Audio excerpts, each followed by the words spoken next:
Count Christian, and I'm back again for another episode of acCOUNTable. And in this episode, we're going to be talking about somebody that's kind of like a mentor to me, you know, a little bit of a mentor. Breaking Kwame news. Hall. Breaking news. Breaking news. Nah, it's an honor, man. I appreciate that. I really do. Count Christian. Yes, Count Chrissy. Count Christian, all of that. Does the audience already know how you got that name, Count Christian? I don't think so. Can this be one of those moments where everybody gets educated on how you got that? I know it's your show, but It's really something simple. It's just a noble title, like, you know, like king or lord. Yeah, count. So it's just a title, and then it starts with a C. My wife is totally into medieval times and stuff like that, so I should have processed that, but I didn't. What got me was the image I think I see on Instagram with the actual like Dracula. Yeah. So I was like, oh, maybe he's into Sesame Street. Maybe he's into. Bro, I'm not trying to roast. I'm saying like, no, it sounds like you roasted. I know how people perceive me. It's like, bro, I make observations, right? And so and then I have to piece it together myself unless I get the information. So that's why immediately I was like, oh, bro, Count Christian, like, yeah, what's the origin? Because I'm genuinely curious. Yeah, I feel like when people ask me that question, they're like, I feel like I'm letting them down because they want some long drawn out answer, but it's something really short and simple. Like, yeah, that's perfect. Yeah, it's just like king, but starts with a C. Yeah, nice. But how are you doing? Great, blessed, highly favored. That's great. Black and highly favored. Isn't that like at the top tier of black people responses? Yes. You know, of course I went to church, so. It makes me laugh when people say highly flavored and not highly favored. That one gets me. Yeah. So I went to your website and it said most electrifying host. So is that what you consider yourself, just a host? No, it's just that's a great question. I feel like it was something that would be easily relatable and like, okay, they're not confused because I do a lot. But I was like, okay, let me just put one thing on it. They'll figure out the rest later. Okay, so what all do you do? Well, great question. Currently in my life, I'm doing some substitute teaching in Fort Worth ISD.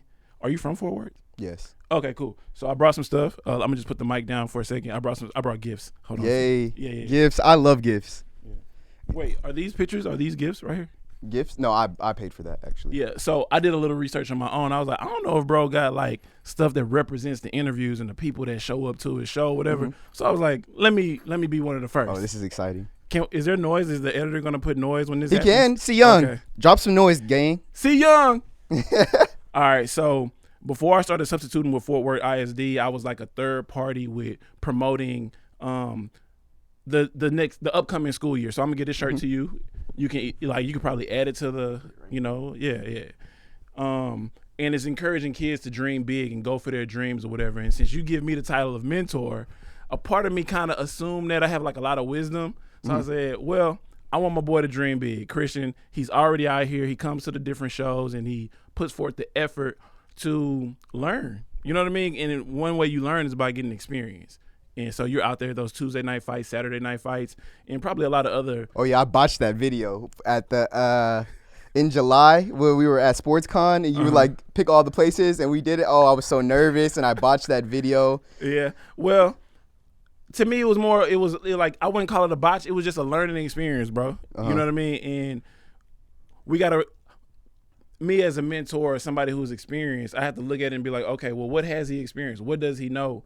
Maybe he's from like what we're doing right now, a podcast type of era to where you didn't have I've been out here in the field doing interviews with people 7 days a week, you know what I mean? Or maybe, like you just told me as we were coming up here, TCC, you're getting educated on the process. You probably have the natural gift and the courage clearly to start.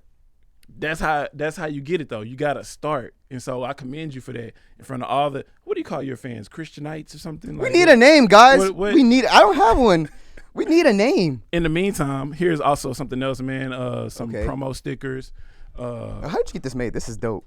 Oh wow. My guy, what is his name? Sticker Cannon.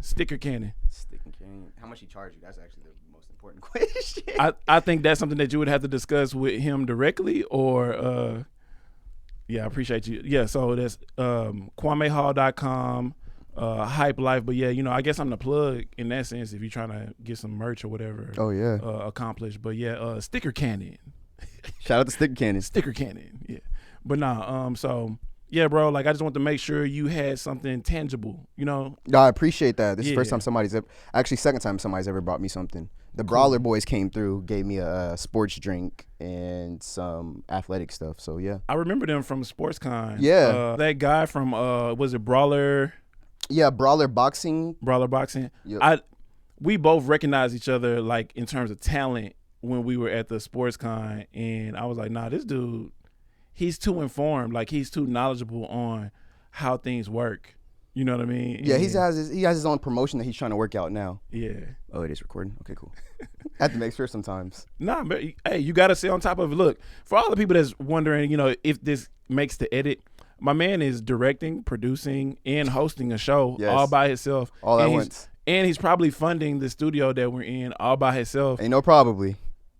Certainly. I just know how to peep stuff just like because I got the experience. You know what I mean? Mm-hmm. And the same with you. I'm pretty sure. Do you have little cousins? Yes. Sometimes them little cousins, they probably come up to you and be like, "Hey, Christian, I did this," and you be like, "Little cousin," like, you know what I mean? Like, you get where I'm coming from? Yeah, like I've been there before. Yeah. So he was like, in due time, little cousin. Yeah, but certainly. So how did you get? You didn't even tell me everything you did. You just told me the substitute teaching. My bad. That's what else? I want to start here and kind of go backwards. Okay. So I'm doing substitute teaching, but it was based off helping promote the fact that they need teachers in the Fort Worth community. You know what I mean? Fort Worth ISD, and I felt like it was important to be involved with that. Believe it or not, it was connected to somebody that we both know, Ade Hazley and his wife. I'm gonna say Mrs. Hazley. They knew what I was capable of, and they was like, "Hey, would you mind helping us help this third-party company help Fort Worth ISD get more attention to what's needed out here?" And so I would say that's kind of what I'm doing. I went from that to saying, you know what? I have a degree. I qualify for being a substitute teacher. Why not get involved with the stuff that I promoted, and let's really see what's going on? And the only two schools that I do, because I like to be economically sound, is O.D. Wyatt and Poly. I don't know where O.D. Wyatt is. We slapped him around in football. Well, in a scrimmage one year. Oh, scrimmage. But still, I mean, if you won, you won. Yeah, we won. What position you play? Corner. Corner, yeah. Hardest position in the game, baby. Yeah, corner, and like back in the day, I did corner and receiver or whatever, wing back, whichever. Oh, I couldn't catch. So I just swatting that ball away. Every time it come my way, I'm just throwing it to the side. So you out here, you aggressive. Yes. Very okay. well, on the field. And in the sheets, ladies. Oh, whoa. That's his business. That's his business. But yeah, so substitute teaching. All right, so now I guess more entertainment type stuff. Hosting marathons in my own way. I don't really. How do you host a marathon? Like, aren't they like running off? Like, how do you follow behind? Like, know what's going on? I don't know what's going on. But, okay. But it doesn't matter. Like, that's the key thing about me. People don't bring me in because they want the norm. They bring me in because I take their event from like being right here to like, oh yeah, we did that too. Oh man, I can't wait to go back. That was such an experience. Oh my God. I can vouch. First time I came to one of the TNF events, I was cornering one of my friends, and you and Chuckle were just going so crazy. I was like, I got to be a part of this. Yeah. I was like, I got to be a part of this. You guys went insane. How did your boy do? How did he perform? He got his ass whipped by Demigod. Oh, I mean Demigod. That's Demi. Yeah, that's Demi. Look, I haven't seen Demigod outside of Tuesday night fights and Saturday night fights. But like what I observed from just watching him enter the ring, I was like, oh, this dude is an athlete. Like, yeah, he's an athlete. He's very humble. I got a chance to interview him too a couple months ago. Very humble guy. Very nice guy. What was a highlight from that interview? Him talking about his fights and his sight. So he says that he can't really see that much at night. And so before we end up doing the interview, he sent me one of his fights with this dude named Kush Driver, and I watched it. And it was actually a back and forth fight, and he was telling me that he was seeing 3 of the same dude during that fight. So I was actually really impressed that he was piecing them up like that, and he was seeing 3 of them. So I was asking him, like, do you just aim at the center, like the center person? Bro, that's because it's 3 of them. Yeah, that's like what? Naruto, right? Shadow clone jutsu. Yes. Like, he fighting shadow clones. Yes. And winning. Yes. Bruh, like, the editor got some work to do. Like, that's a commercial. That's a quick. You know what I mean? Like, that is dope. That he, bro, you just gave me some insight that I could use the next time, you know what I mean, we go out there and we talk about something. I'll be like, bro, I was talking to Christian. If it's dark, oh yeah, he can't see for sure.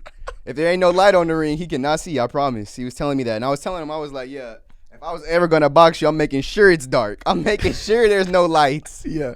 Hey, that's one of the key things I do when I play. I play Baldur's Gate 3. It's a game on PS5. It was like Game of the Year or whatever. You know, if you don't know about it, no pressure or whatever. But no pressure. I definitely use the Way of the Shadow Monk just for the people that are gamers. Is that a fighting game? Wow, it's a strategy game. A strategy game. Strategy game that has fighting in it. Okay, I should look into that. Yeah, you should. Game of the Year, 2023. Who rated the game of the year though? Was it IGN? Like what was it? Nah, like Game Informer. Like the people that give out the awards. It's new to me because I never really cared about stuff like that. It's just easy to say now because I'm playing the game. Oh, It's okay, Game for of the sure, Year. for sure, See, for sure. there's something you're gonna learn about me real quick. I can regurgitate some information, but I don't necessarily care about all this stuff. No, Like, for real, it's for just, sure, It's for just sure. information. Like, So how'd you get started hosting? whoo. I want to take elementary, my friend. You were hosting in elementary. In a sense, I was still performing in front of people. Okay. That's ultimately what I do when I host. I'm performing. I am putting on a show because I know people want to have a good time. You know what I mean? So for me, it started back in elementary, 5th grade. I did a Martin Luther King oratory speech or whatever. I pretty much memorized almost his whole speech, but just the pertinent stuff, like the stuff that people go ooh and ah about, is what I applied and used. And I got a standing ovation. I actually got 2 standing ovations and had a 2 is crazy. yeah at 10 years old. Yeah, 2 is crazy. When you don't even know what encore means and they telling you to hey, we want an encore performance. I was like, oh, what's that? Do it again. Oh, okay, yeah. Exactly. I mean, you know, you're an adult. Yeah, you know what I mean? But yeah, I know. at 10 years old. Actually, I would have known at that time because I was listening to Encore by Jay-Z at that time. So I actually would have known then too. But Cool. yeah, do you want more? Yeah, that's Jay-Z is the GOAT, man. Is he? Top 3 of all time. Put it in the comments. Is Jay-Z the GOAT or is it somebody else? If y'all don't say top 3 of all time, we're gonna have a problem. At least top 5 all time. What you gonna do? Block him? Like, what do you do? That's a good question. We could set up a debate. Whoever wants to do a debate, we could set that up. What do you think is the GOAT? Wow. Just really quick. I don't know who the GOAT is, but I know my favorite rapper. I was even listening to him before I got here. Is Fabulous. Fabolous. C Young's not gonna like that. Tough. C Young, you're not gonna like that. You're over it. I love Fab though. I think Yeah. Fab's one of the most underrated rappers of all time. And he cool with that too, because Yeah. he's still doing his thing. That boy, And he used to be able to dress his ass off. he got About 10 years longevity. ago. He got longevity. I'm not gonna get into the fashion stuff. That's not really my expertise. I just do what I want to do. But I mean, I can tell that you savvy though. You know what I'm saying? No, not today. Not today. But even in the chill though, the chill, you got the earth tones. You got the Okay, earth yeah. tones. Yeah, y'all see me? You know what I'm saying? Yeah. Got the do-rag matching with it in the Yeah. jacket. Y'all see me? See, I tried to compliment what I had with the Y'all red. see him? I just tried to compliment, but that's just colors. But to me, like them people from New York, East Coast, like their understanding. You say you from Fort Worth though, right? Yeah, I'm from here. Like just their fashion sense, Yes. because they get seasons. Like they actually get weather and stuff that matters. It matters what you wear. Yes. I think we kind of freelancing down here in Texas. You know what I'm sure. saying? Like in the South, we just well, it's hot. For sure. Actually, how I got my start is kind of similar to yours in 5th grade. Okay. I had this one teacher. Well, actually, in every class, I used to just talk while my teacher was trying to teach. And one of my teachers used to call me bathwater because bathwater, once you let it go, it doesn't stop until you turn it off. So if I'm just talking to get me to shut up, she would just say bathwater. Wow. And I used to always get these like signatures on a report card. So like it's like a behavior thing. And like every week you have to take it to your parents and get it signed, bring it back. And I used to always get talking in class. And even with my mom being down the hall, like I used to go to the same school as my mom. So my mom's down the hall and I'm still just talking in class while the teacher's trying to teach. So to get me to shut up, she would say bathwater. And yeah, that's when I knew that I was going to do something involving talking in my life. Wow. So from Fort Worth, your mom was not in school like learning. She was a teacher. Yeah, she was a teacher. 3rd grade teacher. 3rd grade teacher. Was it in Fort Worth ISD? We were in Arlington at the time. Arlington. Oh, okay. I was about to have a moment here. Like, oh my God, it's full circle. No, we were in Arlington at the time. But What was that like? she works in Fort Worth now. What was in Arlington like? Like just going to school where your mom teaches. Oh, that sucked, bro. Yeah, I can imagine. Yeah, you do anything. I'm going to go tell your mom. It got to a point where I was like, tell her. Yeah. I mean, the same shit going to happen either way. Thug life shades. Come on. No, yeah. It got about 5th grade, 6th grade, Yeah. towards the end of my elementary career. I was just like, tell her. She's down the hall. I can tell you where her classroom is if Yeah. you'd like. One time I got sent to my mom's classroom instead of sending me to the office, they sent me to my mom's classroom. I was like, cool, I'd rather be over there anyways. For sure. I'd rather be with you. Yeah. So Okay, so that like the origin, I feel like it was that, but in terms of hosting professionally, that may have started. Oh, can I say high school? Yeah, go ahead. Yeah, high school. I think I did my. I never did. I was gonna put this out here because I haven't done this on any podcast or interview. Exclusive. Kwame Hall, Kwame T Hall, has never participated as like a participant in any. What do you call those things? Talent shows. I've never done any talent show in my life. I never like participated in anything like that. Honestly, I wasn't even like a talkative person. Just when I did talk, everybody started listening and stuff and like laughing or whatever. Like, but I probably made teachers mad because I questioned them and what they was talking about in class versus just being a talker. You know what I'm saying? Like, oh no, I couldn't shut up. Yeah, no, that wasn't my thing. I couldn't stop talking.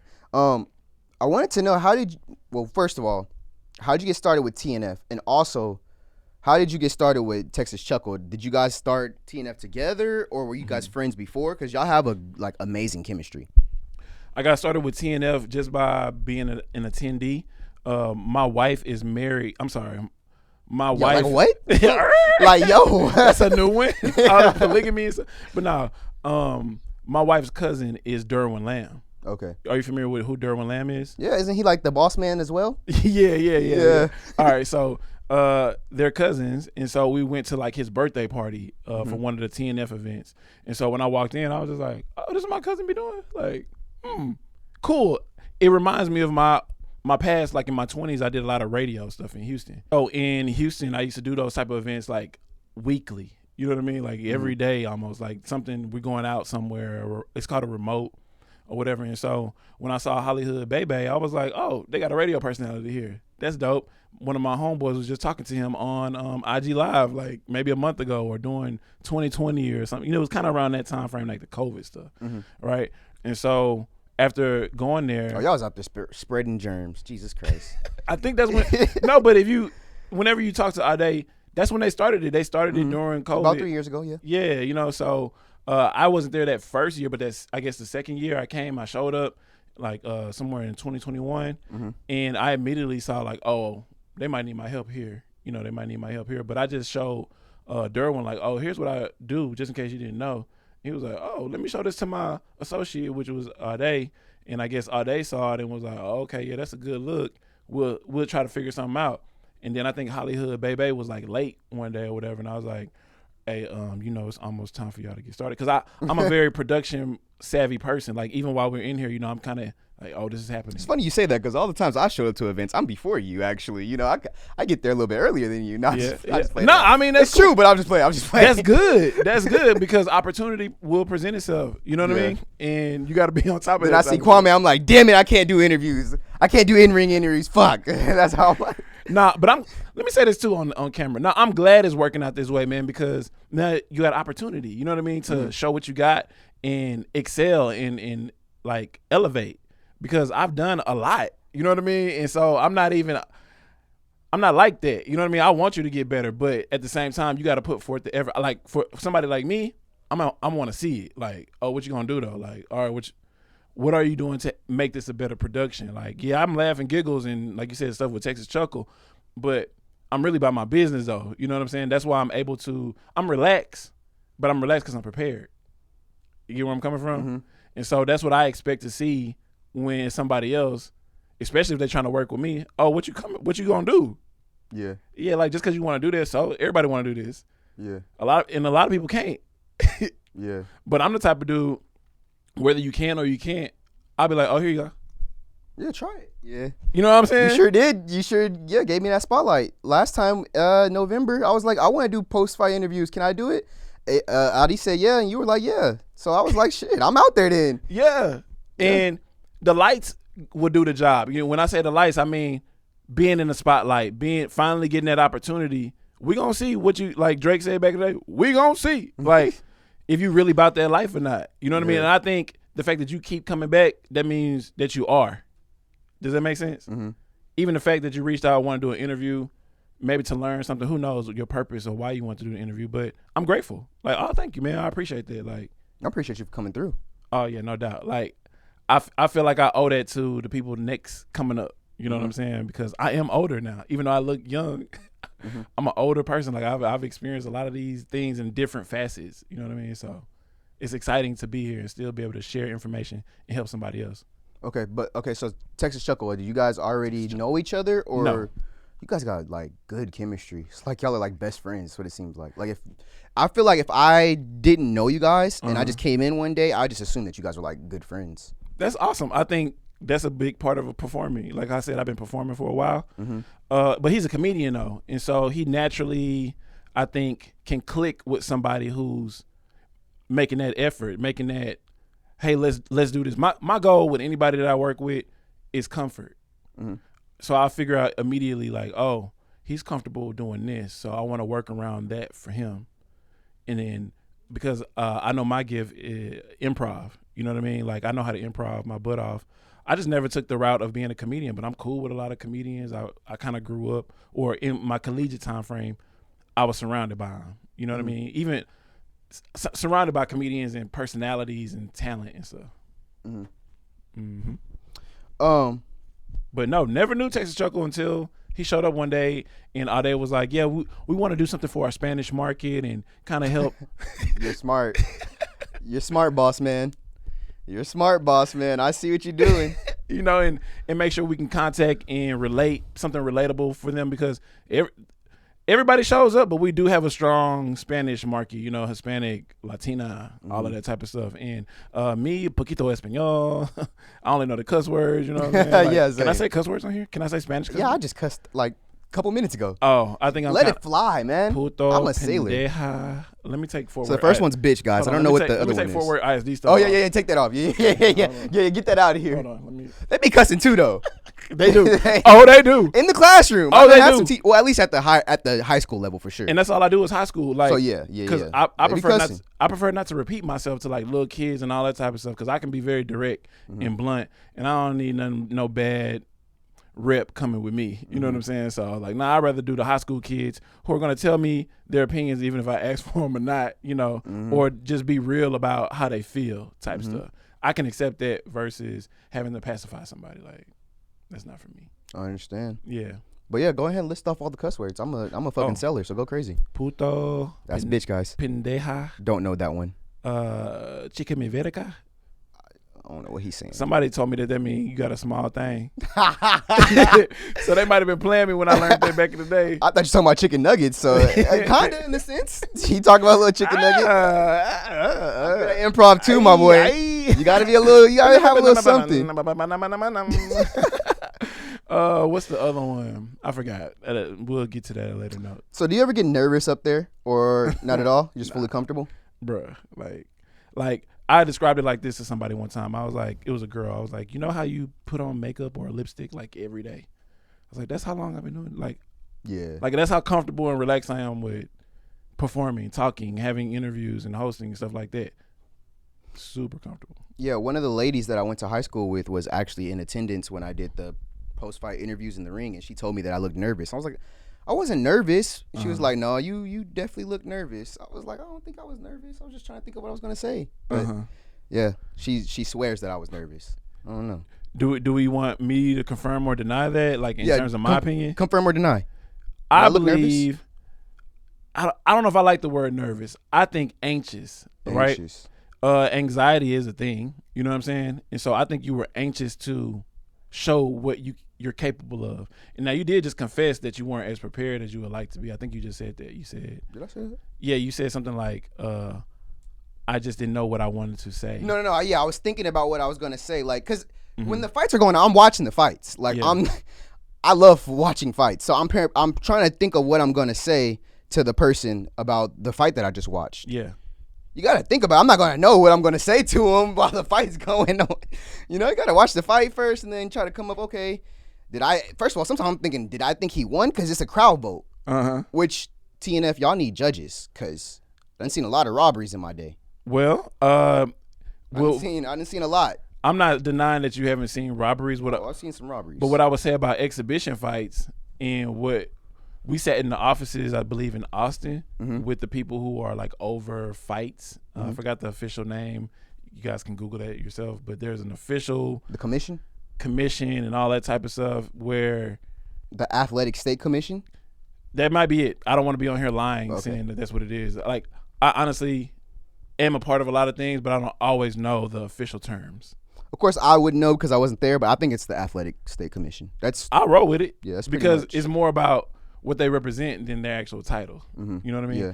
And so what they represent is we cannot I repeat, we Tuesday Night Fight, TNF Collective, Lamb 4, we can't go out there and say the winner is. Okay. Legally, like, we can't do that, or it's different. It's something different that's gonna happen Okay. in terms of finances and all that type of stuff. And so Okay. that's why you have somebody like me who can go present it without talking about legal stuff, but still make it enjoyable for the crowd. You get what I'm coming from? Like, Yeah, it's just it sometimes feels like a popularity contest. well, Like, for example, no disrespect, Nico, because I really do want to interview you. But Nico versus Sam, I think Sam won. And when James Vick said, let's do a fourth round, I was like, there's no point. They're just going to say Nico won. Like, because they already said Nico won after the third round. And then James Vick was like, yo, let's do a fourth. And in my mind, I'm like, there's no point. They already made their mind up on who won this fight. So I was just like, don't know. But that was a close fight. I'm not going to act like it was like one-sided. It was a close fight. I just think Sam took it. Yeah. And I trust my judging over almost anybody's because I've been doing this for a while. That I can pull up. I can show you my stats. Not my stats, but like, so for MMA events, I use Verdict to, judge fights. Pick who I educate think me won. and the people that don't know what Verdict is. And So Verdict MMA is like not betting, but a prediction site where you can make predictions, and then also you can lock in who you pick to win the round. And there's also a thing called box scores for boxing. Yeah. But you have to actually like input everything in box scores. You have to input fighter A, fighter B, where they're at, what day, or whatever. And I just use that for practice just so I'm good at scoring. I don't want to be talking to somebody who's more knowledgeable than me and be like, oh yeah, that person won. And they're like, this nigga's an idiot. You know what I mean? Okay. So I just try to get some practice on that. But I'm very confident that I know who won each round when I watch a fight. So what I'm good at is connecting the dots. What I feel like is something you just demonstrated some value that you have that we can start implementing. Because Well, you can't show the judging, right? No, listen. You say you qualify. You have how much time frame? Like how long have you been doing this Verdict thing? 3 years. Whew, 3 years is a pretty legitimate amount of time. Yeah. And so what you could do is, we have the unofficial crowd participation situation, but you could come with your, like, you can create a situation to where, like, okay, based off of who I am, a veteran in the Verdict prediction boxing atmosphere, judging and scoring, I say that this is the actual winner based off of A, B, C, like whatever the qualifications are, the criteria. And damage is always first, guys. Always damage first. Then octagon control. Yeah. Then I'd say aggressiveness would be last. So octagon it even works for a box? Yeah, boxing. So basically, if I'm moving forward the whole time, so say we're evenly matched. Say you landed 100 strikes on me, I landed 100 strikes on you. Yeah. But if I'm keeping you backing up the whole fight, I won that. Yeah. Because I'm controlling where this fight is in the ring. How do you keep count? How do I keep count of what exactly? How do you keep count of, I guess, the strikes? So that is actually pretty tough, especially in boxing, because it's all that it really is. That's really tough. So I just try to think of who's landing more heavy strikes or medium strikes, and I used to go that way. But it's kind of hard to know exactly who has more punches unless you're actually looking at the stats. Okay. Yeah, that's actually pretty tough. But I mean, we've all watched street fights before. You know who's punching somebody. Okay, but I'm saying you've never actually done the like the keeping No. count. No. I've never done that. Yeah, I think I need a better understanding of what you qualify for in regards to just scoring, just scoring. Understanding what criteria should be and following the criteria, and that would display who won each round, and who won each round would display who won the fight. Okay, especially in the 3-rounders. Yeah, like for me, I would value that. I would think that's something that we could really do and would be cool. I'm trying to figure out how we would implement it. In terms of the evening. You know what I mean? Or if it's even something that you do post fights or like the day after or something, you start incorporating this space and like maybe how people do those reaction videos. Yes. Maybe I would you love did to do that, like a review video of the TNF, what happened the following day. right. Yeah, I would love to do Because that. that's Or right up your previous lane day. based off what you're talking about. I'm like, oh, he like a statistics dude, like you know what I mean, like even though you might not be into math, but you're into I love stats. yeah. So yeah, like, but you gotta start doing that too, like creating it. Okay, this is the opportunity I can create. They do not have this, even though we have a purpose for not having it, but still they don't have it. I got that. You know what I'm saying? Like that's what I've done throughout my career and my life. I've implemented how I can help somebody else's stuff better. Well, you've been around for a while, and I was gonna wait to ask the boss man when I talk to him, but since you've been around, I'll ask you, why is it a chain and not a belt? I've been always wondering that. I thought it was dope. Really? I don't know why it's like that. I didn't I have hate any the idea for some reason. because you're probably a purist. I'm just so used to the belts. Yeah. I want to see somebody rock around with a belt. I be seeing the chain. I'm like, that's kind of funny looking. see, It's not a bad idea though. I get the idea. but see, I think it's dope, right? Because even if we were to, let's say, judge your style of interview, right, bro, you got a do-rag on, like you real chill, relaxed, and comfortable. Most people would frown on that. Yeah. Not me, because I think it's dope that you're doing it your way. Yeah. You see what I'm saying? Like, Trying to keep my hair laid down, guys. Just got it done, you know. I'm trying to, bro, I'm black. I understand that. You know what I'm saying? Like, but what I'm saying is, it's a lot of people that's like traditional. yeah. And to me, your perspective is like more of a traditional thing, but you value the tradition because that's what you were introduced to. Mm-hmm. But I'm a type of person, I believe traditions have to start somewhere. Yeah, I see what you're saying. And I like I don't want to say like it. I get the idea of the belt chain thing. Yeah. It reminds me of the big ass chain. Have you ever seen Gucci Mane's big ass chain? I think so. It reminds me of the big ass chain. So I kind of see what's going on there. Another question: why aren't there more? I think there's like 2, right? And one dude holds both of them right now, or something. You know what? I don't know. That is definitely an odd department question. Yep. I will wait till I talk to him. I think it's Next a great week? question. Matter of fact, cue the question whenever his interview comes. Yeah. But no, I think it's a great question. I would love to see more too, but it's not my call. I'm here for the entertainment of people's minds, low key. You know what I'm saying? Making sure people are like fascinated with what's happening. So I do want to know. You were talking about you not trying to roast me earlier. You do Yeah. have a couple of things that you say during the fights where it seems like you're roasting or making fun of, kind of. But to me, it's funny. I'm not the one fighting. Yeah. So I'll be laughing. I'll Yeah. be dying. Actually, I'm wondering, how do you in your mind, how do you decipher between if this is drawing a line or not? Like if you're disrespecting the fighters or if you're just making a joke. How do you? Super easy. You see how we chilling right here on the couch or whatever? Back when I was in college, I got back introduced to like my roots, I would call it, because I went to the suburbs for high school, but I was in the hood for like majority of my childhood.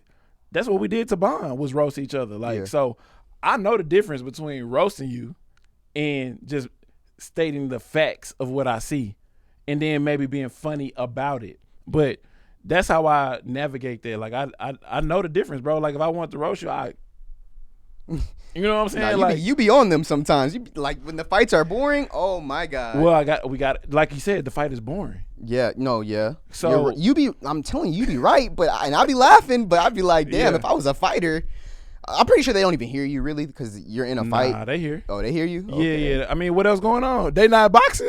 They not doing. They not boxing. Point taken, Kwame. They not Point boxing. taken. Like, bruh, if you can hear me, matter of fact, I think Demigod heard me and he was boxing. That was hilarious one Yeah. time. He like, do you remember when he gave that dude a 3-piece because we was like being funny? He was like, hey. Actually, that was my guy.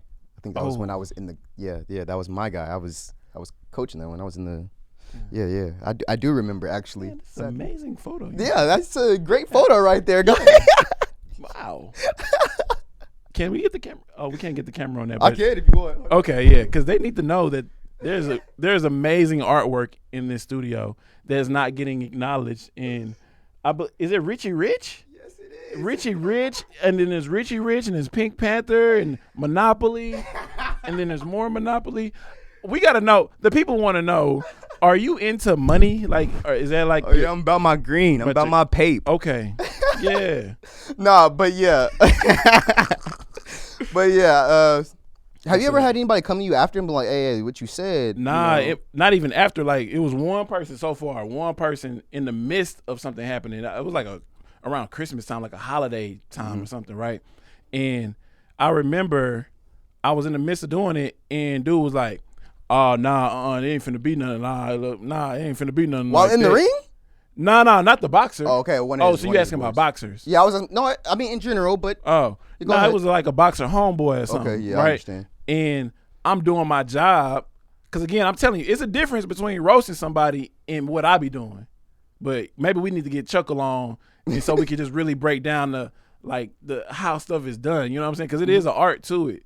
But now the dude was like, nah, what you doing? Like, nah, ain't finna be none of this. So I'm like, nah. And mind you, I be talking like this, like, hey, oh wow, look at that just happened. Ooh, ah. I be smiling a lot. Yeah. But what they don't know, that's a performance.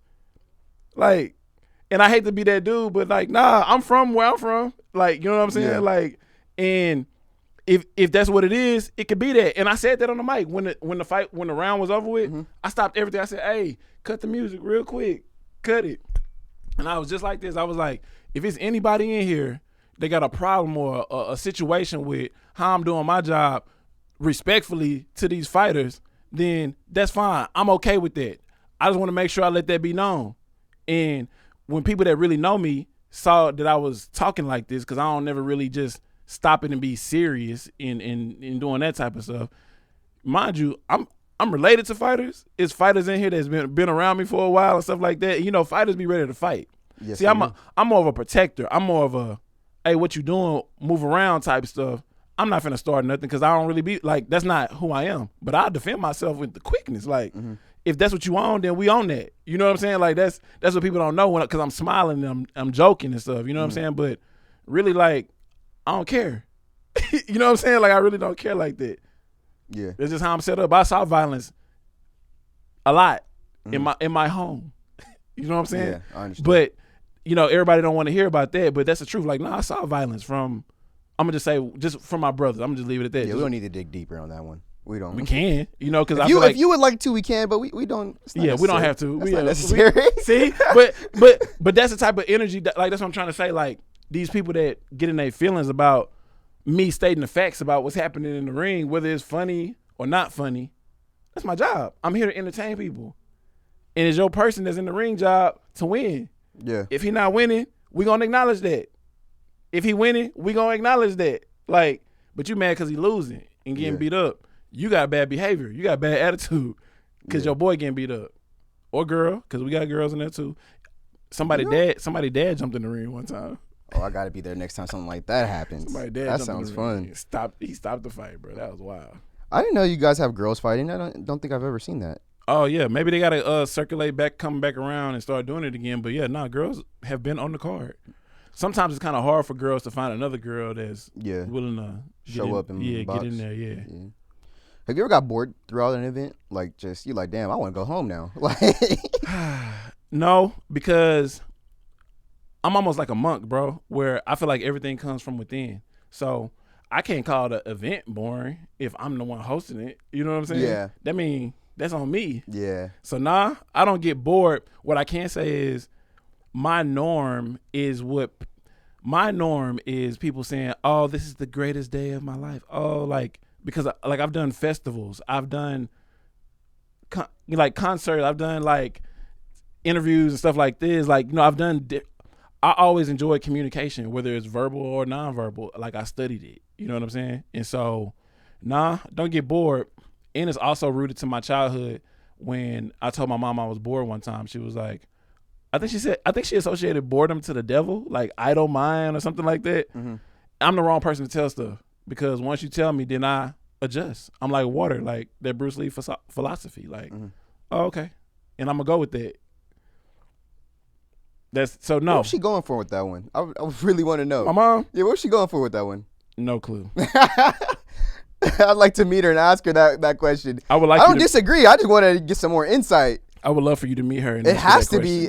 I think she's kind of right. I mean, the devil might be playing tricks on me when I'm bored, because bored is not fun. Boredom is not fun at all. So she might become. There is a scripture. We could probably Google it or whatever, but there is a scripture about idle minds. Mm-hmm. You know what I mean? But she may have stretched it a little bit. I feel like she may have stretched it a little bit in regards to what I was talking about when I came to her about saying I was bored. Mm-hmm. I don't think it's not like I don't want to get into it, but I don't know if that was a sin. I was just being honest. I was sharing. It should be a sin. It feel like a sin. Being bored is terrible. I think too much of anything is qualified as a sin, right? So if you're extremely bored, then that's probably a problem. But if you're bored, that's an opportunity for you to do something. Yeah. So that's not that's where I'm coming from. Like, oh no, that's not a sin to be bored. It's cool to acknowledge it, and then what you gonna do about it? Yeah. Yeah. So that's kind of the difference. Like, bro, no, like now if you bored all the time, that might be depression. Yeah, that's what that sounds like, actually. It sounds like a you problem. That's what Kwame just said. So do you host for anyone else besides TNF? Is there any Yeah, like I said, like I do here locally. I do the Urban Marathon. I've done stuff at the Toyota Music Factory, just random events, super random. Are you familiar with the Toyota Music Factory? I am not, but I would like to get into that. Let me know something. Yeah, let me know something. When you say get into that, like, what do you mean exactly? I'd like to visit.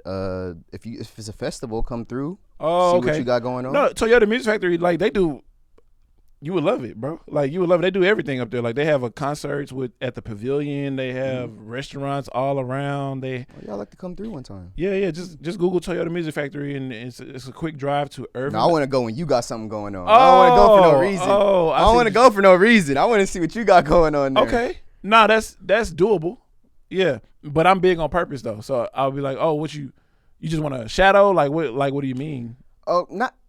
I guess I could shadow. That would be a learning experience. I just want to kick it. I just want to watch you. Well, cool, man. Watch you do your thing. I'm in the crowd. You on stage. Gotcha. I'm looking at my mentor go crazy. Gotcha. That's what I was more so talking about. But shadowing would be cool too. I would get to learn some things. Maybe I could do something like that one day. Shadowing's not bad. I gotta ask you questions then. Like from all the information that I have on you is interviews, but like hosting an actual event, like that will really make me anxious. That's what I'm saying, bro. Like that's like it's one like because you already in your element to my knowledge with boxing or fighting. Yes. So that's something you have interest in. So it's kind of natural for you to take that leap and start getting involved. Yeah. But like like that ain't just hosting. I don't know about that. Let me tell you the degree of what you're talking about. Like I'm basically my skill sets have people asking me, am I a comedian? You see what I'm saying? Because they're used to comedians hosting events because they're funny and they got scripts and stuff. But like my stuff is just all natural, bro. Like I just come up with stuff off the dome just based off my environment. You know what I mean? And so a lot of times it's not even fair for me to compare somebody else to my capabilities. That's why I said, like when you brought up Texas Chuckle is not actually accustomed to doing what we do at Tuesday Night Fights. He's accustomed to a crowd that's waiting to hear what he has to say versus being the person to initiate what they listening to. Like, you know what I mean? Like, yeah. Like the crowd at TNF is not waiting to hear what we got to say. They want you to come on with it, like, or be quiet. You know what I mean? But the people at the comedy show, they came to see you. They doing this. Mm-hmm. They're waiting for some jokes. Please bless me with some jokes. Please give us some jokes. Please.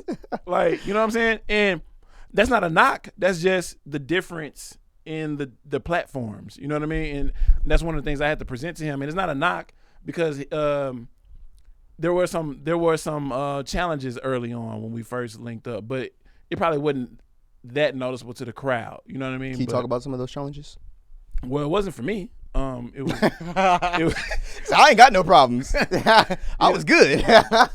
I mean, just being honest, and I don't mean that in no mean way either. You know what I'm saying? I get it. But no, like Chuckle he had a lot of questions. He was like, man, you know, how is this, and you know, how is that, and I would just, like I said earlier, I would work around what he's comfortable with, you know, and I was like, okay, well, since you're a comedian, I'm gonna try to throw you jokes. Like I'm gonna set you up to punchline them things. You know what I'm saying? And that's kind of how we built that rapport that you see and that you like, or you say it looks like we've had a bond. It's just like being a team player. You know what I'm saying? Because when he's not around, I'm capable of still doing it. You know what I mean? And that's not a shot. It's just that's my capabilities. Like I host the world's most electrifying host means that I could do it all. Like I'm not just. You better hope The Rock don't start hosting, brother. Because then you got to take that tagline down. Dang, I know that. He was the inspiration behind the tagline. Okay, if it wasn't obvious. Like, yeah, that's what it sounds like. Yeah. yeah. If You smell. Yeah, he's the GOAT. Yeah, I didn't like the way you did. My bad. You My didn't- bad. you Go didn't- ahead. Go you ahead. didn't Do come it for from me. here. Can you do The it for me? diaphragm, you gotta use it. I can't do it. I can't do it. I can't do it. Sound like you coughing for real. You know, I pretend that the Halls is my company because my last name is Hall. So like, bro, I would offer you some Halls like to get that going. Yeah, we got to work on that. Clear it up for Yeah, you. we got to work on that. He's coming back. Did you know that? Bro, I love it. He owns it.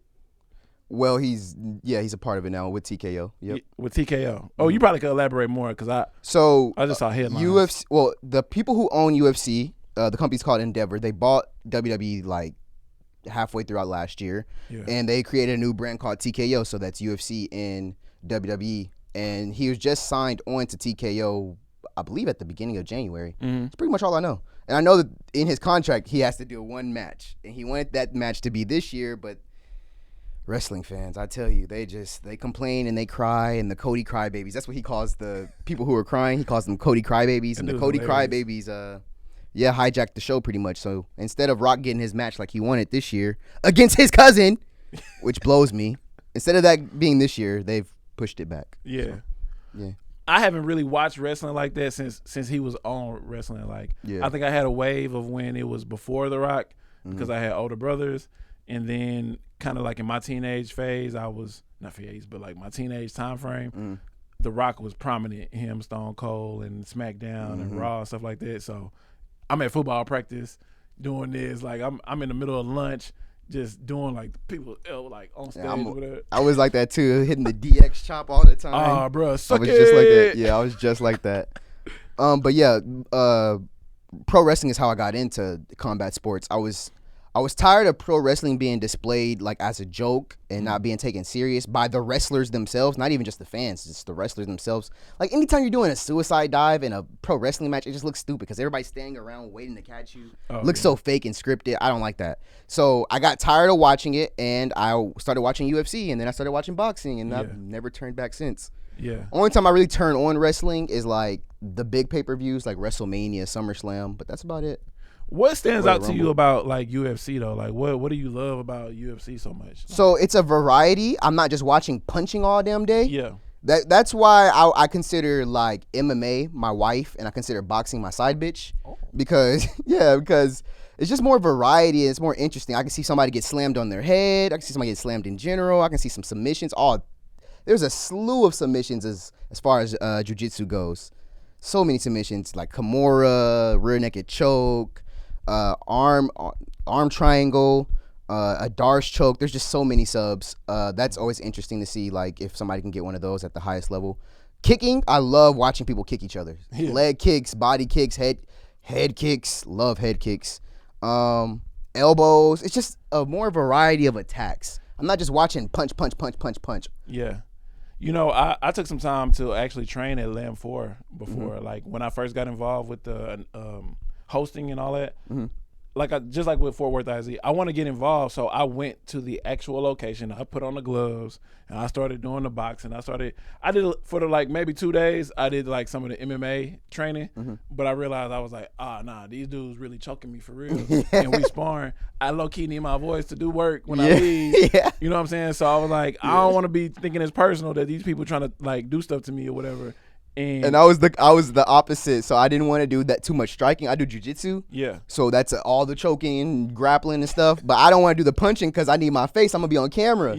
I'm on camera a lot. Like if I'm not doing this, then I'm doing a YouTube video or something. So I'm on camera a lot. I'm like, I need my face, gang. Like y'all not finna just be rearranging my face all day. Same, Like so, I have to be on top of it with the boxing because you know they can hit me and that could be a situation. But nah, man. So that's cool that you actually partake in fighting as well. Like you're not just out here just talking about it. Like some people, you know, they just talk about stuff and don't really invest. I get you. Well, Sam would say that's the dork version of fighting, jiu-jitsu. He says that's for the nerds. So what, you and Sam tight? I feel like I know who Sam is. He's my favorite fighter. Chite is? Is it Chite? Yeah. Oh, okay. Yeah, that's my, as far as TNF, him and Demigod are my favorite fighters. Yeah. That I see on the regular over there. I'm always enjoying when I see Chaidez. I like his last name, actually. That's a cool last name. His dad, I think his dad definitely corrected me the first few times I said it. Yeah, for sure. They will do that.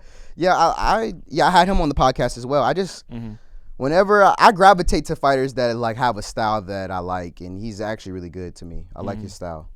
Let me ask you this. I feel like you're like a sports aficionado, right? Like or is it just fighting? More combat sports. I'm still and esports. Esports. Okay, I love yeah, esports. gaming. So, dang, I guess including esports, I got to go ahead and incorporate that. In the past, I used to say, to me, the most exciting thing in sports is, and I would say it, but I don't want to say it and then you were like, oh. So I'd rather hear yours naturally. Like, what do you think is the most exciting, I guess I want to call it a play or a most exciting thing that can take place in sports? Do you need examples or are you good? The comeback. The comeback? I mean, just not as far as fighting, but like the most iconic thing I can think of sports is Tom Brady's being down 25 points and coming back and winning that Super Bowl. That's like super iconic. Just seeing a fight or a game just being so one-sided, and then the other side wins randomly. Okay. Just the comeback is just so exciting, especially when you think somebody's down and out and they just turn it around like that. Clutch. Yeah. So, love the answer, but I realized when you answered, I was like, dang, I didn't ask the right question. Okay, my bad. No, My fault. you did the right thing. I asked the wrong question. Like, I got to take accountability, right? That's what we're doing? Yep, accountable. Accountable. That's the name of the show, Accountable. Yes. Bet. I love accountability. So, my question is, and I need to just ask it straight out instead of trying to be clever, is what is the most exciting play in sports? So let me tell you my answer so you can kind of get an idea of what I'm asking when I say this. I always thought it was The Hail Mary? Is what you gonna say? Oh, okay. Good guess. You want to do more guesses? I'm into that. No, go for it. No, go for it. Oh, okay. You sure you don't got another guess? No, that's it. That's it. Okay, That's the Hail Mary. That's all I had. All right. It was a Hail Mary that you guessed it. Yeah, it was a Hail Mary. I Double just threw it entendre. up. All right. So, no, the bicycle kick in soccer. Like a successful bicycle kick. Are you familiar? In soccer, no. Oh, bruh. So, I don't know how many people are on the field at one time with soccer. Were they doing a backflip? Yes. Yeah, the backflip. And then, The I actually am familiar. backflip Yeah. kick. But mind you, That's actually happened in a fight. It's called a rolling thunder kick, and Justin Gaethje hit it. That was pretty exciting. See what I'm saying? So that's where I'm pretty going. exciting. That's where I'm. Yeah. That you got me there. So Yep. So that's where I'm going with this. Like that whole bicycle kick. So I'm gonna do mine first. I'm gonna talk about what it takes to do soccer, that bicycle kick. Like, mind you, you're running down the field. There's opponents all around you, and you have the awareness. I love football, don't get me wrong, and I hoop pretty regularly, or used to. You know, it kind of hurt these days to hoop, but these are my sports that I enjoy. I ran track in college, right? But when I saw the bicycle kick on many occasions, I was like, bruh, these people are processing when the ball is coming in the midst of opponents trying to prevent them from hitting it. They're doing a backflip bicycle kick, hitting the ball a certain way to make it go a distance to go into a goal that is being protected by somebody who their only job is to prevent you from scoring. And they do it, and you successfully do that. Yeah. Mind you probably about to hit your neck or head. No telling how you gonna land. Bro, you a professional. More than likely, you're a professional athlete attempting this move. That is the most. I love interceptions. Like you said, we corners and safety. You know, football. You got to run it back though. Pick six. But pick sixes get me. But aren't those exciting? Yes, pick six are very so exciting. For somebody like me and you who played the position corner, right? You know how exciting it is to get a pick six. But bro, I'm telling you, a bicycle like that's the coordination. It's got to be up there. Yeah. So tell us about So the rolling thunder kick is more like a front flip than a back flip, but it's kind of the same way. And instead of hitting a ball, you're hitting your opponent's head.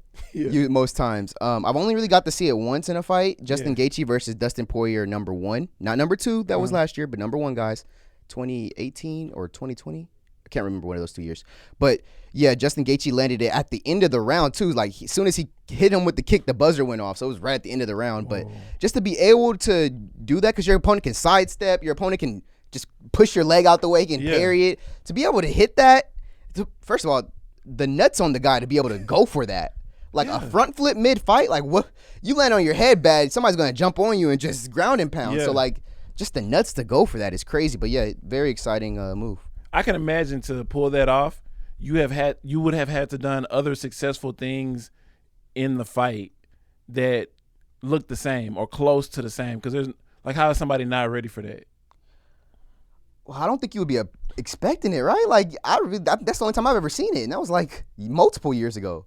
Yeah, I don't think somebody would be expecting that one. man. I hope you guys can pull that up. Do you ever pull footage up on your interviews? I have to send it to him, but Okay. yeah, he'll do it. I hope so, because I think that's something that. Do you want to see it? I can actually pull it. Yeah, up. I would love to, because I'm interested in what that looks like, and why did the person not push him away? Like, Yeah, you could easily parry that. was he in the middle of a punch? Was he in the middle of a kick? How did he not see somebody flipping towards him? Because his feet were already on the ground, I'm imagining, for him to jump, I'm trying to look for the fight where I see then it. adjust and kick. Like, oh yeah, here it is. like, wow, look at me on the couch. It takes time to do this. Like, Sorry, my phone is cracked. I actually Nah, you cracked good. it recently. oh, You can rewind it whenever. okay. That kind of looked like that style that black dude uses on Tekken. Capoeira? Is it how you say it? What's that fight? I don't know. I haven't played Tekken in a while. Capoeira? Something? I'm on that Mortal Kombat nowadays. MK1? Yeah. Is it the? Oh Fire. wow. I guess I didn't push back where I thought I did. You can slide the Yeah. little circle at the bottom, but yeah. Boom. Yeah. Did he win? Not that fight. He won the second one. Hmm. That one was a firefight. If there was a fight that I would recommend you to start UFC, that'd be that one. Mm-hmm. Justin Gaethje versus Dustin Poirier, #1. Yeah. That's one of the first ones I watched, and that one electrifying fight. Yeah, I'm really thinking about it now. Like, I'm actually visualizing what he did. And I'm like, I wish I could see more of the setup before it, because I feel like they kind of just highlighted him doing the that. kick, yeah. Yeah. But no, I think that kick is in Tekken. At least the old ones. I don't know about the new ones or whatever, but that's pretty dope. He pulled that off. Yeah, it's insane that he would go for that. Yeah, but the dude didn't fall though. No, he didn't fall. Dustin's a tough son of a bitch too, but yeah he didn't fall. I would have wanted him to fall. Like, that seems like a all out. It'd make it a bigger moment for sure. Yeah. You knock the dude down. Do you just like the guy? You just like him a lot? I like both of them, but no, neither. My favorite fighter beat the hell out of both of them. So. Oh, okay, cool. Yeah. Who's that? Charles Oliveira. You should talk about. Bro, you was too ready for that question. Charles you Oliveira, was too guys. ready. The GOAT. Leading in submissions and knockouts. Yeah. UFC finish leader. The GOAT. Debate me all. Well, probably not the GOAT. I mean, he's probably like number. Do people debate you? You number say that 8, a lot. number 9. Do people debate? People like to debate me. Yeah. They're into that. Usually hip hop. Yeah, people have some type of weird fascination with debating me. Yeah, Yeah. people like to. They get their real rocks off on that one. Yeah. I don't know if you noticed or not. I'm not really into debating. Like, Not. have you noticed based off how we converse? I haven't debated you. No, you haven't. No, I just talk. You know, like, I like debating, but we gotta use something to back up what we're talking about. Like, I don't like blind debates. Just saying my opinion is this, and my opinion is greater than thou. No, you gotta show me some facts and stats that back up your opinion, buddy. yeah. So if we're gonna debate, you gotta show me some reason and some facts or stats. People just be like, blue is the best color because I said so. Yeah. Yeah, I don't. The whole Stone Cold philosophy. Yes. Cause Stone Cold. Because Stone Cold says so. I don't know how to do a Stone Cold voice now that I think about it. Or maybe I got to put more effort into it. It's not as easy as yes, man. That was not easy either. That's easier for me. That's easy for you. Yeah, I'm sorry. I need to get off of that. So, your social media is like packed. Is it? It's packed with videos of you just promoting what you do. I want to know, what are some strategies to bring in more followers? Like, you damn near doubled what you, not doubled, more than doubled. You added a 0 to your following. So you follow like 200 people and then you have like 2,000 followers. I want to know, what are some strategies that you have for building a following base or just engagement in general? If I'm being honest, because I think that's the whole point of this, being accountable, I don't even make friends in real life, right? So that transitions over into my social media type stuff. I don't really care if people follow me or not. One thing you'll notice if you ever look at my videos, I don't ask people to follow me. I don't ask people to share my videos. I don't ask people to like them. Yeah, I don't either. You know what I mean? Like, cause I'm not really doing it for that. I'm doing it because this is something I want to do. Like, I enjoy doing this. I enjoy production. Like, when I say I'm a purposeful individual, like, I really am. Like, so I thoroughly enjoy the camera setup. I enjoy the microphones. You know what I mean? I enjoy the strategic way we may have placed the couches. So it's a conversational, engaging experience. You know what I'm saying? So when it comes down to gaining followers, I think for me, that is a accumulation of my life. You know what I mean? Like even with substituting at Fort Worth ISD, these kids are like in their teens, and they said I look like somebody from iCarly. Right? Oh, you do look like the Tebow? dude from Tebow. He always has something on a stick. Always have like a bagel on a stick or mango on a stick. Have you ever seen that? No. Did they show you? They did show me. Okay, cool. And I think I was gonna show you if they didn't. Okay. It's cool. You can show me too, bro, because I'm into learning or whatever. And maybe even in your audience, they'll be like, "Holy Tebow, oh yeah, iCarly." I didn't even think of that till you said it. I'm like, yo, yes. Bro, I couldn't even tell you the iCarly theme song, but I was familiar that iCarly existed, but it wasn't in my world. You know what I'm saying? Like that's I didn't grow up on that. He always had something on a stick, like some type of fruit, bagel, something. So check this out. I sub at Poly, right? Their color is like orange. So oh no, that's funny. I conveniently had an orange jacket, so I thought I'd wear it to yeah. And I had a beanie on my head that was purple. And Oh so no, they were. Oh, it was purple. That's what they. Nah, they were too on point with that one. Right, They were too on point. They were. were. Too on point. It was on point, and so mind you. Were you roasting somebody before that? Like, why would they say this? Nah. You know, I think I'm a relaxed individual, so people are comfortable to share with me. Okay. No matter what it is, right? And so I didn't take it as no like roast or anything like that. It was like, oh no, I get it. And mind you, they don't even know what I do. Like they're clueless. And so what I did though, I enlightened them. I was like, well, no, I'm not an iCarly person, or I'm not. But I was like, we may have some similarities in regards to our occupation, you know. And so because there's so much tech involved with schools these days, and clearly you're like leaving high school, going to college, and all that type of stuff. So it's kind of like your days.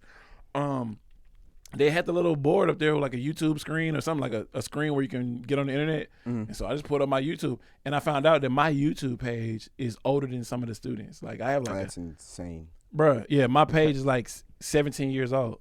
Okay, good. I'm above it. Cool. But so, Cool. so when you talk about followers and stuff like that, like I was a part of the original group, the wave of bringing people out of the old traditional ways of doing media to what we're doing right now. You feel me? So like, this is dope to me that you're doing this and you're venturing out and you're doing it on your own. Like, cause that's what I did with less, but I had to do more. And I spent over a year editing videos that never got out. Yeah, same. I did over a year recording videos that never came out for whatever reason. Practice. Yeah. You know what I'm saying? Like never got out. This is while I was in college. So I respect the grind. You know what I mean? So but no, followers, I could probably now, if I just answer your question directly, I probably could. I know how to do it. I may have never did talent shows growing up, but I've won contests in my adulthood that was against other radio personalities, that was against other people in the world. Like I won a Whataburger competition for it gave you like free Whataburger for a year, but I just gave it to Where's that competition? I would love to compete for that. That one. competition probably over a decade. Well, it might be about a decade Bring old. it back. Yeah. Bring it back. I might need to send the clips to y'all too, just in case you want proof, because I got proof of everything that I'm We'll talking take about. it. We will take it. Back in the day, there was something called Black Planet, right? And Wasn't that a website where people meet each other? Wasn't that like a dating app or something like that? Dating website? I think people met on there, but I don't think that was what it was for. Okay. Yeah, so Yeah, I've heard of that. you're not inaccurate, you know what I'm saying? But I just don't think that was the purpose of I it. think my mom was on Black Planet. I don't know how I know this. Either my mom or one of my aunts, for sure. But yeah.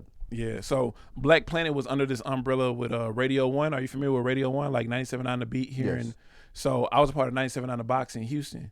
And so there was a nationwide competition. And I had just been in radio for like 2 years, but I'm a competitor. I'm really an athlete who figured out the internet because I used to play games. And I was like, oh, this reminds me of the video games I used to play. And so, but I didn't grow up with the internet in my house. A lot of the stuff with me just transitioned from being like an athlete and a competitor just from inside my home, and it transitioned into the different things that I chose to partake in growing up. And so followers, you know, It's kind of funny that you say that because you have more followers than me and you follow less than me, and your ratio is better than mine, and you don't even care. I take pride in my ratio.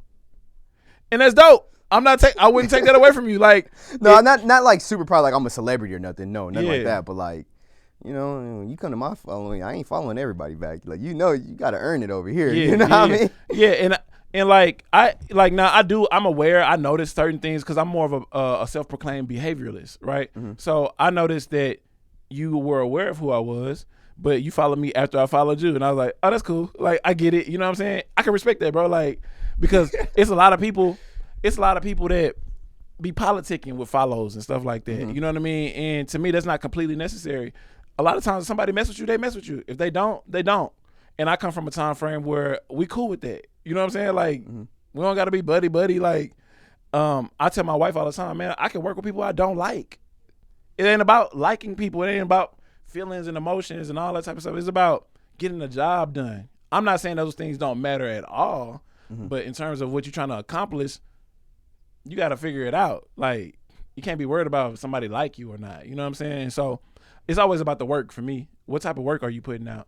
I also tell people I treat everything that I do as an audition. I rarely, I don't audition for stuff. I just use everything that I do as an audition. I put my best foot forward. Even this, I came prepared. Yeah. Yeah. Wherever this gets put, YouTube. I'm gonna go to your YouTube. I'm gonna pull it, and I'm gonna share it and promote your stuff indirectly. Thank you. You're welcome. Thank you. Because Yeah. you had the interest. You see what I'm saying? Like, to me, it's full circle, bro. Like, and so I want to put out the type of energy I would like to receive, even if I don't receive it.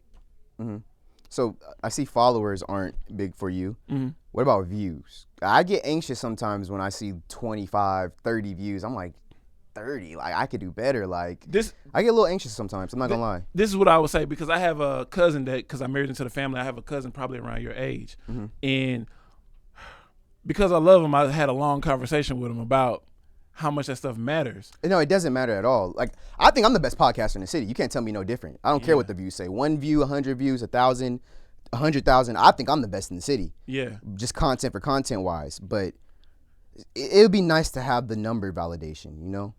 I get it because I think in you guys' time frame, it's highlighted. Numbers are highlighted. It is one of the main things that they bring up. They bring up the word viral, right? Yeah. I had a video that went viral before viral became common, like a common phrase. Yeah, in high school I was chasing that viral moment. I got it 3 times, but that was just like, I feel like maybe ruin a couple relationships just chasing a viral moment a couple times. Yeah, see, that's something I feel like we probably should dig deep into, but Fuck no. yeah, We're not doing that. Yeah, but so to me, like, going viral is not even the value of it is not the same as what it was, right? Mm-hmm. Because a lot of things go viral. Memes are something that's viral. It's actually way easier to go viral nowadays than back in the past. Like, Exactly. When I was in high school, it was a little easier. Back in like 2017 area, it was a little easier. Bro, I got called into the office when I was working at a radio station because a video that I did with somebody in the studio went viral. I didn't post the video. Or did I? Did I post? Maybe I posted the video. But what I'm saying is, who cares? It wasn't on school grounds. Like, no, not okay. school. I was a professional working at a radio station. Okay, so and that's why I said I got called into the office. Like, I got called into the office because of the headline that they put. At that time, I wasn't an on-air personality, but I didn't have to be. See, that's the thing. The cool thing about when you show who you are and your talent, it'll mess people up sometimes, bro. Because it's like, wait, why are you doing this? You ain't even been through A, B, and C yet. Yeah. That's not what God chose for me, bro. Like, that exactly. God started me at K. You know what I'm saying? He was like, oh no, you don't need to do A, B, C, D, D. You actually did all that type of stuff when you was younger. They just don't know that. Right? And so I had a video that went viral, not necessarily because of me, but the person that I was teaching how to do the stanky leg interview. I was teaching her how to do the stanky leg, and I said, oh, look like you got church clothes on. It might not work out that great. Yeah. Yeah. Maybe I was roasting, maybe I wasn't. It was just an observation. But it was like a video vixen. I don't know if they have those anymore, but because everybody, those pretty much died out. Yeah, because everybody's a video vixen on it. Like, yeah, that's IG models now. you can just scroll on. Yeah. But so yeah, like I said, a lot of the value in certain things is just not the same to me. So my advice though for people that do value the numbers and stuff, make sure you just get it for maybe a client or something, like, versus stressing yourself out about how many numbers. get a client, like get a deal. You know what I mean? Yeah. Like versus just stressing out over it. Keep doing content, bro. Like not saying every day, but when you get it, when you feel something, if you want to be creative, or if it's something about stats, that's not really being creative. That's just providing information that maybe people have or don't have. You know what I mean? But just keep putting stuff out there. Like I said, my YouTube page is 17 years old. You can go, it's like a library, bro. Like you can, like what celebrity you want? I did that interview. Like Drake.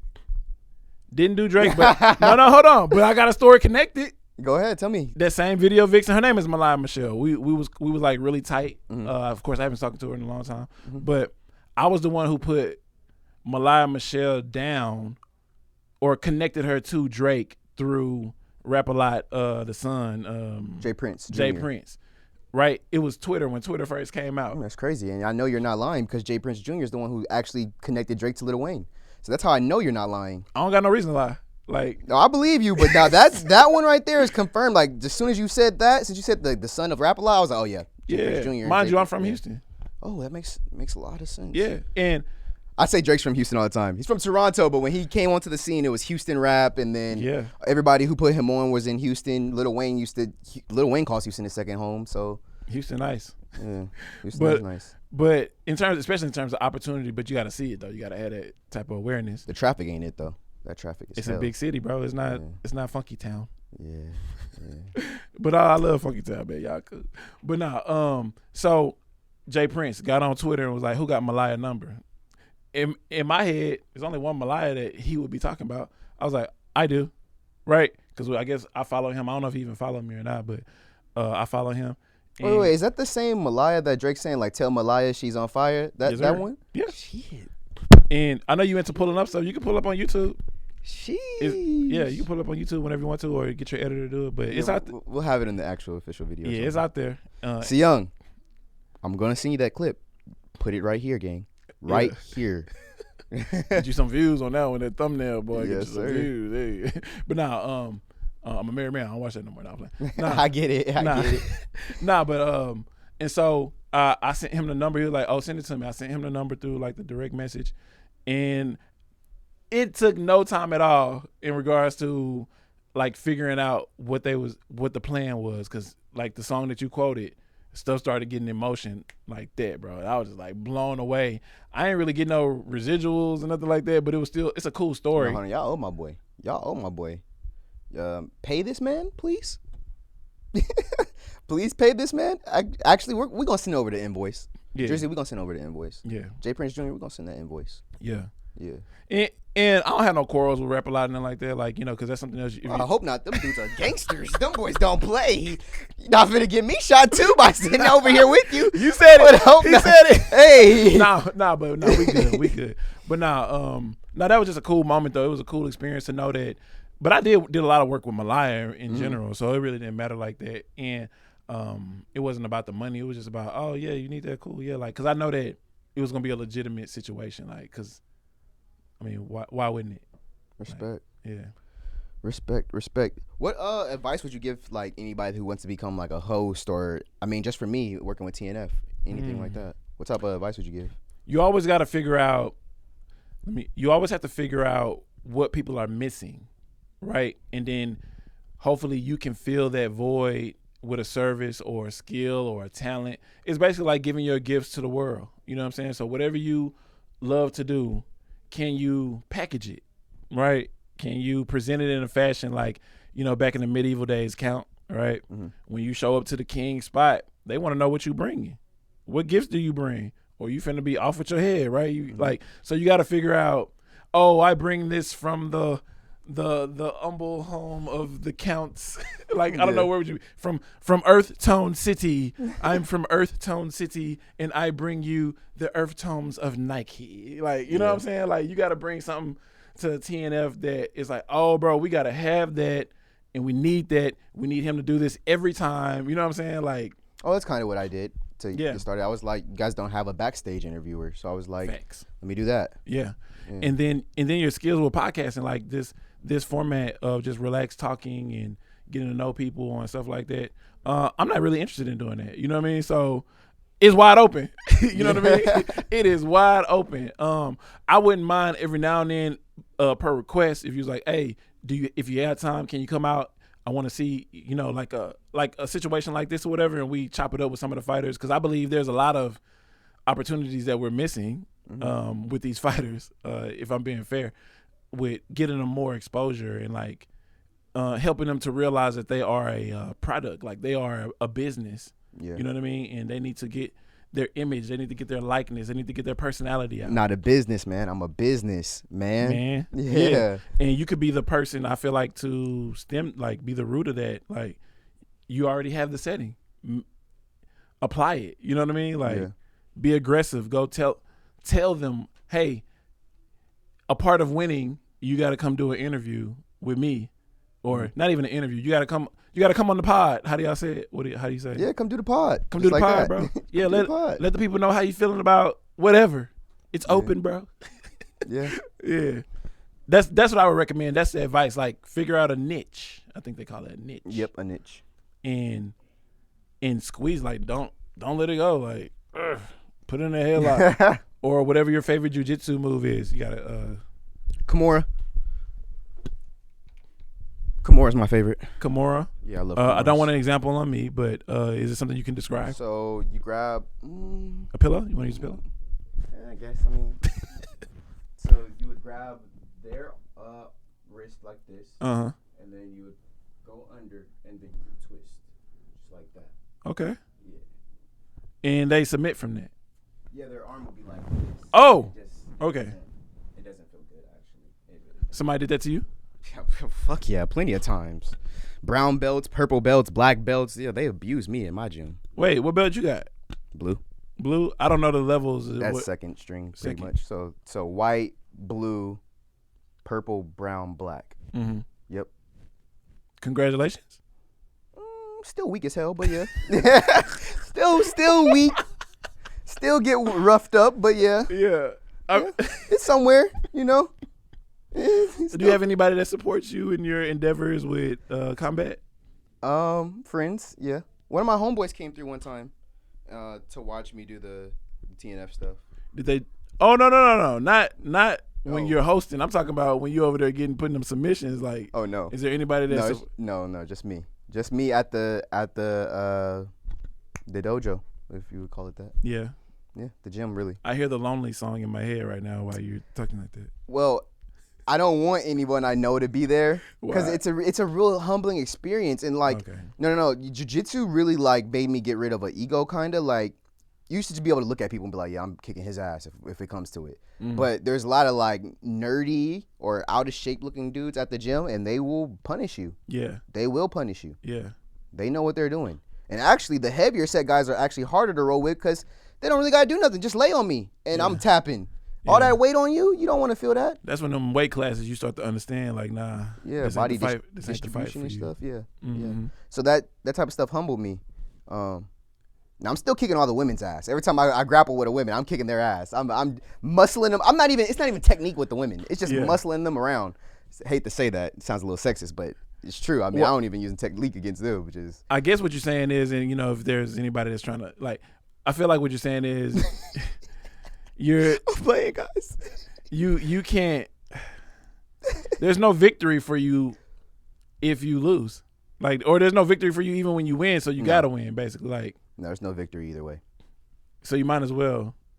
You try your best, but I don't want no one who actually knows me in my everyday life to be there because it's a really humbling experience. Yeah. Unless they're there to train too, because they're going to see me kick their ass a couple times in grappling. But no, I don't want nobody just there watching. Not a little brother, not a little cousin, big cousin, none of that. No. Unless you're gonna get on those mats too with us. Yeah. You're not invited. Yeah. That's respectful though. Yeah. Yeah. Yeah, I love it.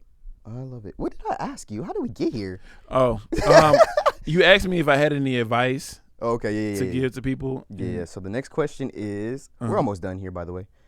So do you actually get any trolls on your videos? Like, does anybody like come through, say negative comments, or just troll you?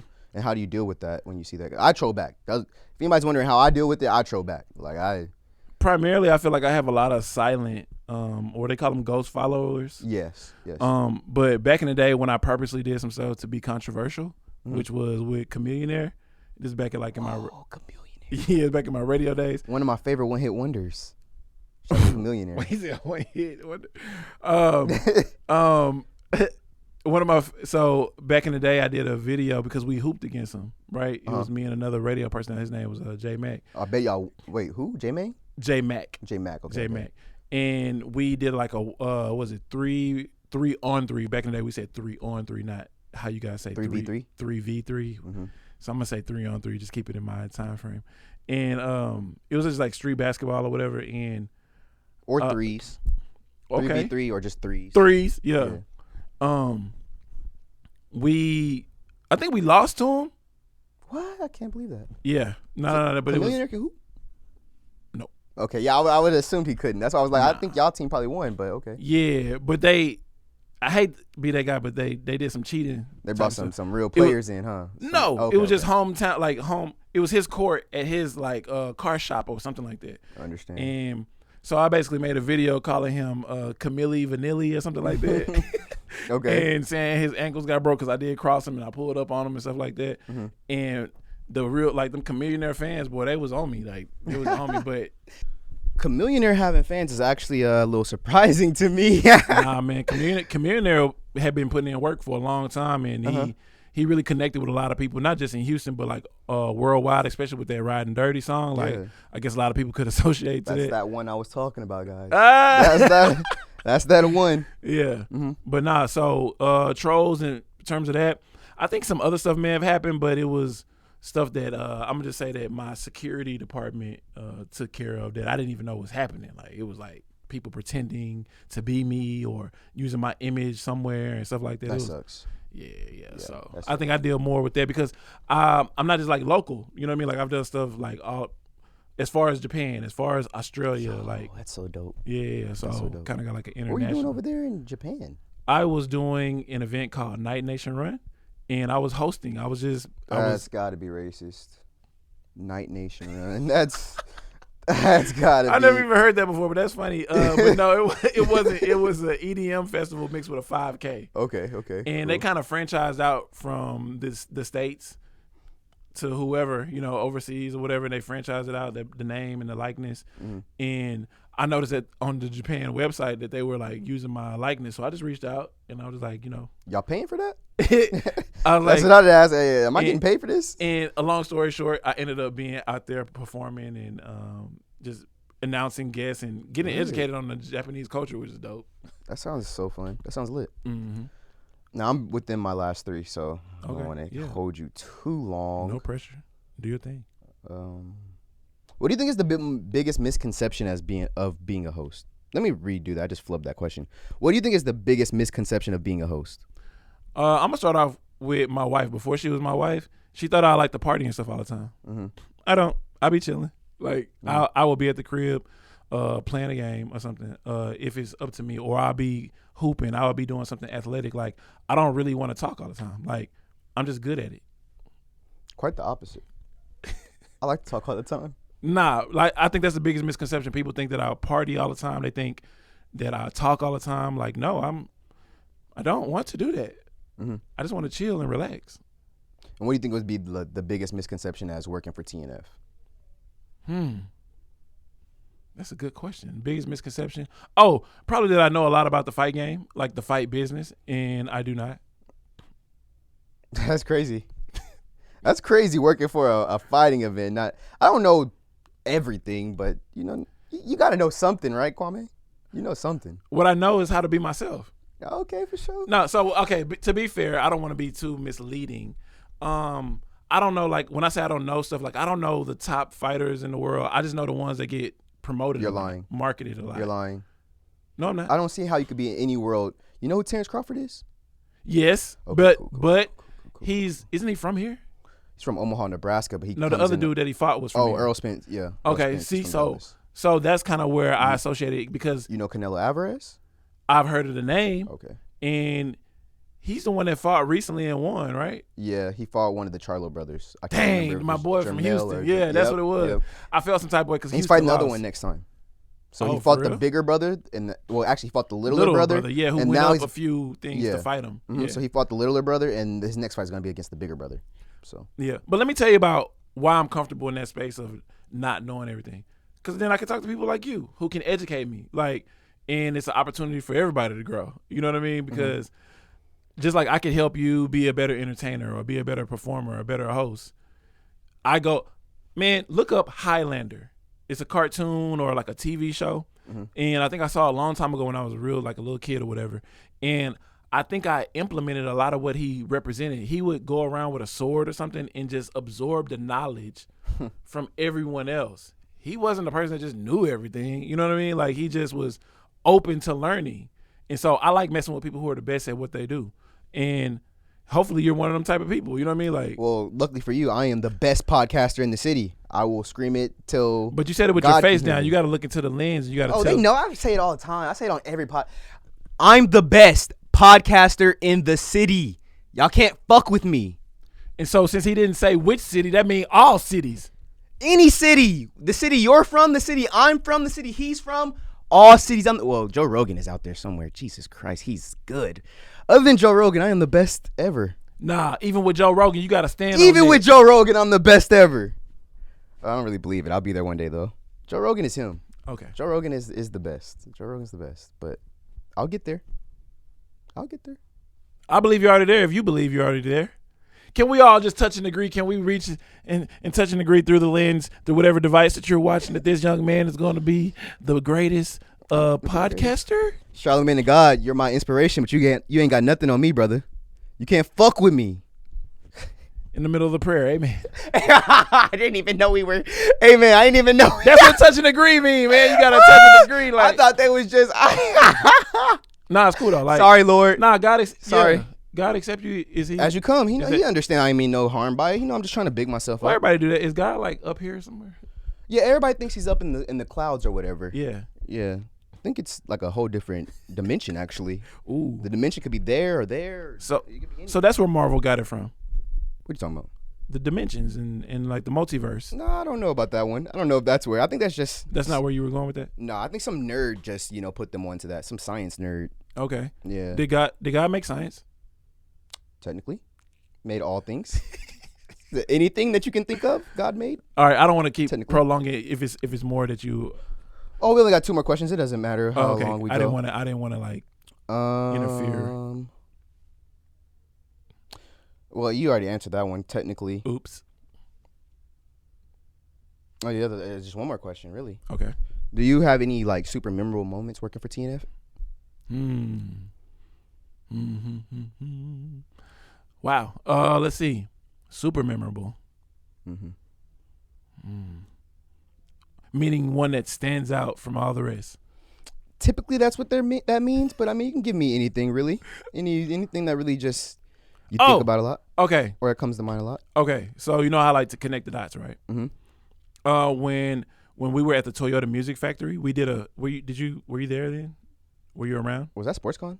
Nope, not No, SportsCon. No. It was a Toyota Music Factory, and because of my relationship with the people at the Toyota Music Factory, because of my relationship with the people at the Toyota Music Factory and my relationship with TNF, I was able to connect the dots, and I was like, I think this would be a cool event to do at this venue that's so spacious and looks so glamorous and so cool that everybody would benefit from the fighters to TNF, Toyota Music Factory, and everything. So that is the one that stood out to me the most, mainly because I got an opportunity to put it together. You know what I mean? Like to be the person to connect the right people. And how did that go? How did that come along? Like you just like, I know the boss here, I know the boss there, and just, hey, why don't you guys have a conversation? Was that just how that? Pretty much, because all the people that I know they pretty much run the operations, whether it's a boss or somebody who's calling the shots, right? And that seemed to be the people I'm cool with, you know? And so they always asking me what I got going on, similar to what we're doing here at the podcast. And I tell them, and they be like, oh, wow, that sounds interesting. I'll be like, oh, does it?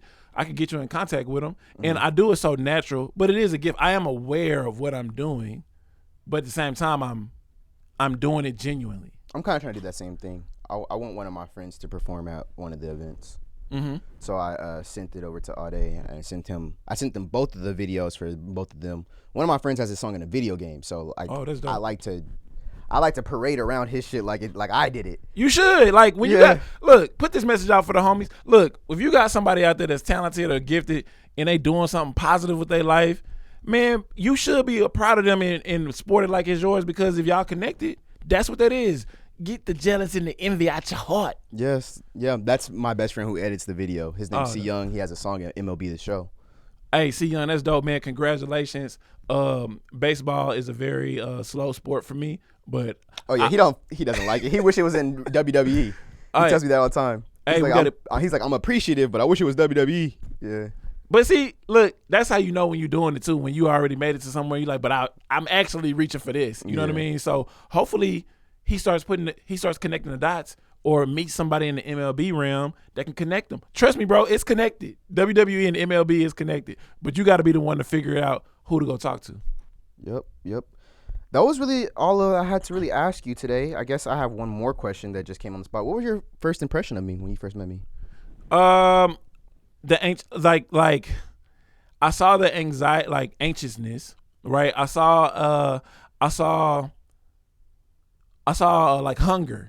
Right? Like a hunger, but an unsureness. Like, oh man, is he gonna accept me? Like that type of thing. Like, cause I remember you giving me props for something. You was like, oh man, you're pretty funny with something like that. You guys go crazy. You and Chuckle, y'all just go crazy. Yeah. So I could see the admiration. I could see all that type of stuff, and like just wanting to be a part of it. You know what I mean? And so, that doesn't move me. You know what I'm saying? Like, I'm more of show me what you got. Like, present it. Like, we got to get past that phase of just, oh, will they like me? Doesn't matter if I like you or not. Do you have what it takes? You know what I'm saying? Like, and if you don't, are you gonna figure it out? Or are you gonna be in your feelings? Or like, what you gonna do? You know, that's what it was with me. So it wasn't like no judgment. It was just, I don't care about stuff like that. I want to see what you're gonna do. That's ultimately what it is. And if you need help, say that. You know what I mean? But if not, keep it moving, bro. Like, yep. Well, I can't wait to work with you again on the 27th. Can you tell everybody where they can find you and find all your stuff? Okay, cool. You can find me at KwameHall.com. That is KWAMEHALL.com. All of my social media platforms are on the page, so I'm not going to go through that. But you can just click, boom, boom, bow, and you can find me. My tagline, Kwame Hall, the world's most electrifying host. Oh, bam. Check them out. Oh, in Hype Life, I'm actually dipping back into digital content where I'm kind of like ghost editing. Like, I'm not really trying to get my name out there for it, but if you know me, then you know that I'm capable of doing a lot of cool stuff with production. I like to send my work to you. You know, you want to edit something. You know? If you want to edit something, I got you. Yeah, you know what I'm saying? Yeah, give me the paper and we got it. For sure. It's done. Sure. You know what I'm saying? Easy peasy. You trust me, that be like. Well, thanks again for doing this interview. I really appreciate that. All right. Peace, guys.